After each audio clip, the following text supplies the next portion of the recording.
ဆက်ကိုတရုတ် brand လည်းမသုံးကြဘူးဂျာမနီ brand ကြီးလည်းပတ်စံအများကြီးပေးပြီးမသုံးကြဘူးဆိုရင်တော့ဒီဗီဒီယိုလေးကိုစောင့်အောင်ကြည့်လိုက်နော်ဒါကတော့ဈေးနှုန်းလည်းလန်တန်းသွားထဲမှာအရှိသေးတကယ်ကိုကောင်းတဲ့ ODI VR 3000တူးဆောက်ကျောင်းလည်းမျိုးဆက်ပဲဖြစ်ပါတယ်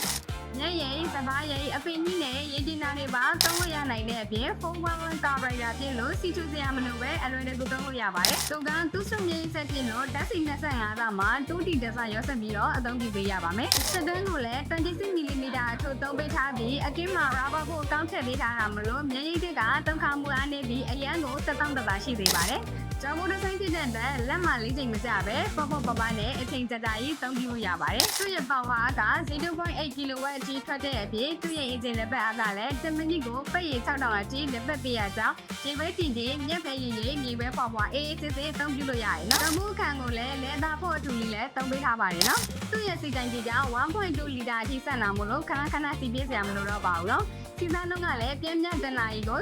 0.66 လီတာအထိပဲရှိတာမို့လို့စီးသားနှုန်းသက်သာတော့သက်ချီလေးကြိုက်ပါတယ်။ကဲဒီလိုအရန်တန်အကျန်းခံပြီးပတ်ဆောင်သုံးလို့ရတဲ့ ODI VR 3000 2 stroke ကျောင်းလည်းမြေဆက်ကိုမှာယူနေဆိုရင်တော့တို့ညကိုရှစ်လေးလုံး2200ကိုစက်တဲ့သုံးပဲမှာယူလို့ရပါတယ်နော်။ဆိုင်မှာလည်းဝယ်ယူအားပေးခြင်းနဲ့ဆိုရင်တော့အောက်ပါလိစာလေးအတိုင်းလိုက်ခဲ့လိုက်ဖို့ဖိတ်ခေါ်ပါရဲ့ရှင်။